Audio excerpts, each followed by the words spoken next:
Hello મિત્રો, જય માતાજી, ગુડ મોર્નિંગ। આપનો દિવસ શુભ રહે। ભગવાન માતાજીની પ્રાર્થના હવે આજે તારીખ 1/14/2026ના રોજ મકર સંક્રાંતિના દિવસે ઉત્તરાયણના દિવસે આજે આપણે કબૂતરાને ચાણ અને કૂતરાને લાડુ, ગાયને લાડુ અને આપણે બધા ખવડાવીએ છીએ। બહુ સરસની વાત છે મિત્રો, પણ આવું કામ દરરોજ કરવા તમને આગ્રહ રાખવું એવું આપણે ભગવાન માતાજીની પ્રાર્થના કરીએ।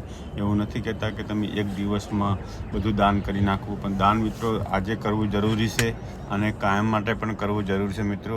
અને તમારા આજે ઉત્તરાયણના દિવસે એકન આપણે પતંગ ચગાવવા જઈએ છીએ મિત્રો, એટલા માટે એકન આપણે તમારા ધાબા ઉપર કે સારી જગ્યાએ અને ત્યાં આગળ તમે કબૂતરને ચણ થોડા વધારે લઈને નાખી દેજો, જેમ કે કબૂતરને જવું ન પડે બીજે ચણ ચણવા માટે।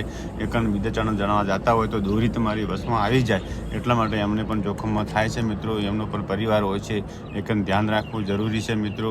અને ચણ તમારા ધાબા ઉપર જરૂર નાખજો। જય માતાજી, જય સતી માતા। આપનો દિવસ શુભ રહે। જય માતાજી।